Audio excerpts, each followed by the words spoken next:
Léon vous explique. Pourquoi la curiosité chez un chat, c'est pas un défaut, c'est une carrière. Bon, installez-vous. Oui, même toi là, l'humain qui dit toujours « Ro, mais il est encore monté sur le meuble ». Spoiler alerte. Oui, et j'ai bien l'intention d'y retourner. Parce qu'aujourd'hui, je vais vous parler d'un truc essentiel à toute existence féline digne de ce nom. La curiosité. D'abord, mettons les choses au clair. Chez vous, bipèdes, on dit « La curiosité est un vilain défaut ». Chez nous, chats, on dit « La curiosité, c'est notre moteur, notre boussole, notre GPS et notre CV tout en un ». C'est grâce à elle qu'on sait où vous cachez les croquettes, qu'on devine l'heure du vétérinaire rien qu'à votre façon de fermer la porte, et qu'on anticipe une bêtise de patate 20 minutes à l'avance. Oui, être curieux, c'est vivre informé. Moi, je suis Léon, chat malin, pas un presse-purée. La curiosité, ça commence tôt, et ça s'arrête jamais.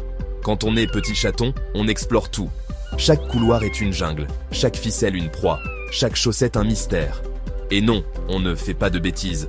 On explore nos hypothèses comportementales, nuances.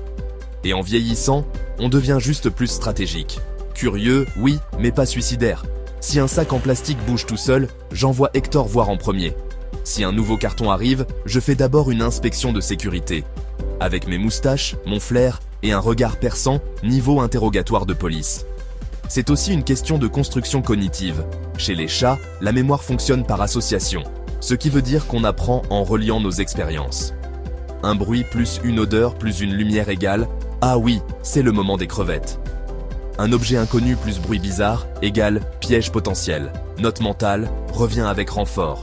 Mais sans curiosité, pas d'expérience, et donc pas de savoir. Mais Léon, pourquoi tu sautes sur la table? C'est interdit.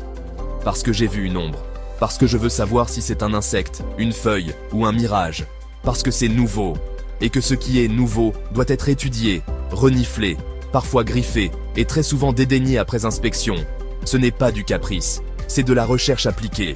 Je suis chercheur, madame. Je suis au CNRS, chatte naturellement résolument sceptique. La curiosité, c'est aussi notre boussole émotionnelle. Quand un chat devient apathique, qu'il n'explore plus, qu'il reste prostré, c'est pas juste qu'il est calme. C'est un signe d'alerte. La curiosité chez nous, c'est comme une jauge. Tant qu'elle fonctionne, on va bien.